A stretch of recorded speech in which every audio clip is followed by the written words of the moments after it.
Hey, it's Maryann here, and today I'm going to be taking you through alignment exercises for sciatica. If you haven't already, I recommend that you watch my video called Getting to the Root Cause of Sciatica so that you can see a little bit more about how this all ties together. To begin, we're going to evaluate with two tests to see how our bodies are currently aligned and to see how our range of motion is doing. And at the very end of this exercise sequence, I'm going to take you through these tests again so that you can notice and feel these changes. So test number one is just a simple weight distribution test. For this, you're going to want to kick off your shoes if you haven't already, and just stand up and stand with your eyes closed preferably. Relax your arms at your sides and notice the weight distribution in your feet. Pay attention to how your body is distributed from right to left. Just notice the first thing that stands out to you here. Maybe you have a little bit more weight on your left foot. Maybe you have a little bit more weight on the heel of your right foot. Also notice any differences from the inner edges of your feet to the outer edges of your feet. We're going to go on to our next test, which is a range of motion test. For this, you're just going to simply want to stand with your legs straight and bend over towards the floor. Notice how easy or difficult it is to reach the floor. Notice how you feel in the backs of your legs, through your spine and your neck. Make a mental snapshot of what you're feeling here. Slowly go ahead and come on up. And now I'm going to take you through a sequence of exercises for improving the position of your body's 8 load-bearing joints, therefore leaving your spine in a more neutral position, which we're going to evaluate again at the very end. As we make these improvements to the load joints, you're going to notice a difference in your body's weight distribution. You'll notice a difference in your range of motion with that standing hang. And the way that this all ties in with sciatica is really what we're doing here is not addressing the sciatica itself, but rather the bigger picture, the root cause. Starting off here with exercise number 1 called static back, our goal is to get the upper part of the back to be in a better position.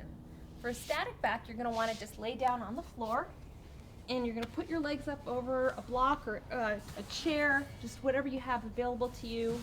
And you're going to want to get your hip joints to 90 degrees and your knee joints to 90 degrees as well. So go ahead and put a little bit of additional height on your chair, your bed, whatever you're using, until you get that 90-degree angle there at the hip and the knee. You're going to want to relax here with your palms up and your arms at 45 degrees to your body. And breathe and just notice as the muscles here in your lower back, and maybe you'll feel your upper back as well, just notice as these muscles begin to release, that tension just begins to go away and melt away. And just breathe and let your body relax and settle here in the static back position. Now you're going to want to do this for anywhere from 5 to 10 minutes. However long it takes for your back to begin to settle and for you to feel more even against the floor. Our next exercise is called static back pullovers. As we go through this next exercise, we're continuing to work on improving the position of the upper back. For pullovers, you're going to interlace your fingers and straighten out your elbows. Go ahead and relax your shoulders down into the floor and pull your arms back overhead, and then return your arms over your chest. Now your goal here is to go through your pullovers without letting your elbows bend.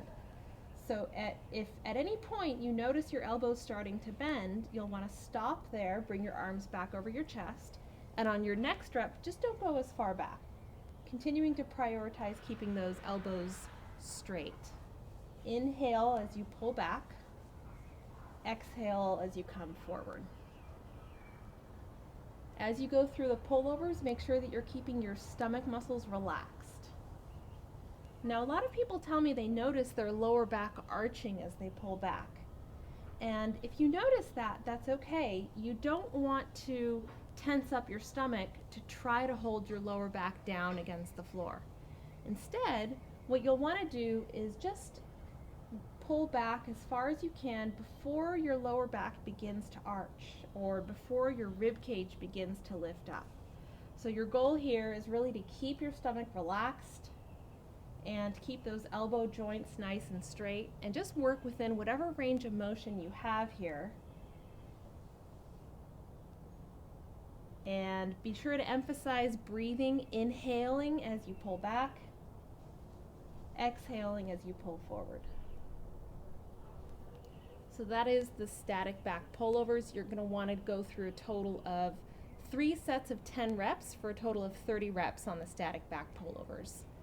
Now relax your arms on the floor, just take a breath, and notice the changes here after these first 2 exercises. Your shoulders should feel more back against the floor, your upper body should feel more open, and your lower back should feel more settled into the floor. The next part of this sequence is intended to get the pelvis into a more level and neutral position. So for this, you're just going to need a block or a pillow off of your couch. Lay down so that your knee joints are at 45 degrees and your feet are approximately 5 inches apart. You're going to want your feet pointed straight ahead, which to you, you're going to feel if your feet are pointed straight ahead like you're slightly pigeon-toed. So go ahead and turn your toes in slightly until those feet are slightly pigeon-toed. Then to start the exercise, you're going to put your block right between your knees and relax your arms on the floor with your palms up. Now you're going to press, hold, and release against the block. The tempo is press, hold, release. Press, hold, release. Press, hold, release. Press, hold, release. Continue to press, hold, and release using your inner thigh muscles. Now the mistake that you want to avoid on this exercise, which I'm going to show you what that looks like now, is contracting and using your stomach in order to create the press against the block. If you are contracting your stomach, you're going to notice a pelvic motion like this as you go through the presses. So we don't want that. Be sure to just let your stomach muscles relax and press using those inner thigh muscles. It might help at the beginning to press a little bit more gently as a way to begin to isolate the muscles of the inner thighs and hips. After you've done 20 reps, relax, place your pillow or your block off to the side, and stay in the same position for the next exercise called hook-lying gluteal contractions. For hook-lying gluteal contractions, just simply squeeze your butt muscles, hold for a count of 1, and release. Squeeze, hold, release. This is the tempo you'll want to follow. Squeeze, hold, release. Squeeze, hold, release. Squeeze, hold, release. Continue to squeeze and release your glutes. And as you go through the contractions here, you want to avoid using your stomach muscles. So if you're using your stomach muscles, what's going to happen is your pelvis is going to rock back like this. So you're going to actually notice a motion with your pelvis if you're doing it incorrectly. So be sure to keep your stomach relaxed and really isolate the butt muscles to do the contractions. After you've done 20 gluteal contractions, you're going to come into your next exercise, which is called the frog.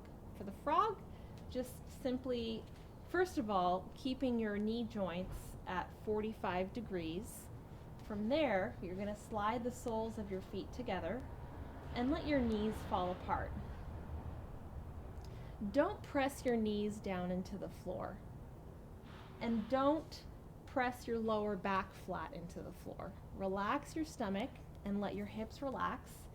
And part of the intention of this exercise is to restore the natural curvature of the lower back. So naturally there should be a gentle curve in the lower back here in the frog position. Breathe and relax here in this position for 1 minute. Now notice by looking if one knee is a little bit higher than the other. If one knee is higher than the other, this is a way for you to tell the difference in the position of both hips. The higher knee is typically the tighter hip. After 1 minute in the frog, bring your knees back together and repeat the sequence of the hook-lying knee pillow squeezes, gluteal contractions, and frog anywhere from 3 to 5 times. Now you may have noticed your first time going through that one knee was a little higher than the other. Our goal in going through this sequence is to cause the pelvis to come into a more level or neutral position. So as you go through the rounds, your hips are becoming more and more even, and your knees should be becoming a little bit more and more even each time you go through the frog exercise.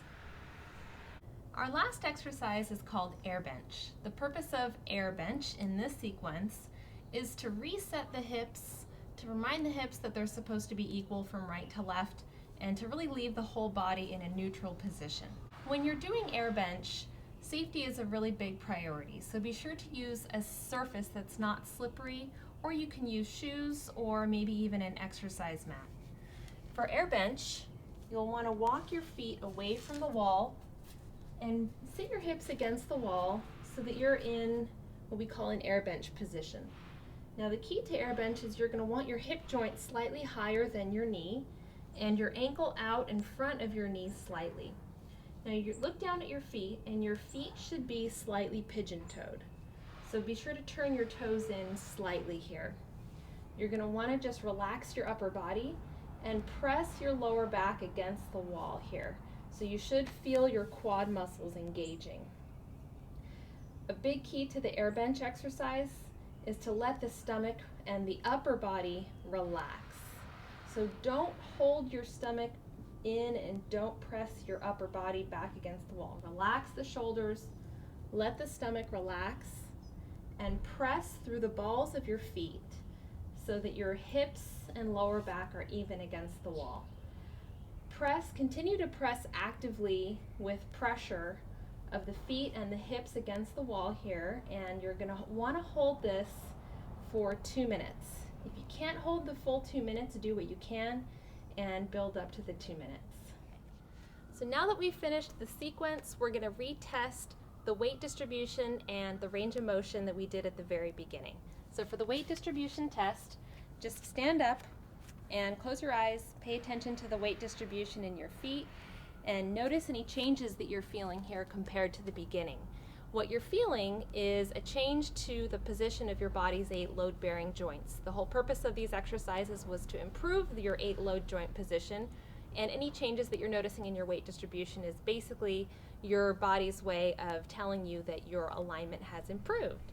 Now we're going to test our range of motion by standing up, keeping your knees straight, bending over towards the floor, and notice any changes that you're feeling here in how easy it is to bend over and touch the floor, maybe how it feels along the back sides of your legs, along your spine or your neck. And go ahead and come on up. And any changes that you're noticing there to your range of motion is really a function of how we improved that 8 load joint position, which then allowed your spine to come closer to its natural S curve. Because your spine is more shaped like a letter S in its neutral position, now you have that improvement in your body's range of motion, which you're noticing there in that standing hang. If you enjoyed this video, if you found this useful, please like this video, subscribe to my channel if you haven't already. When you subscribe, be sure to click that bell icon and select to receive notifications so that you can get notified when I post more videos like this one. If you want to stay connected, please head over to my Facebook page where I post one exercise video every day. I'll post the link to my Facebook page in the description below. Thank you so much for watching this video, and I look forward to seeing you again in my next video. Bye!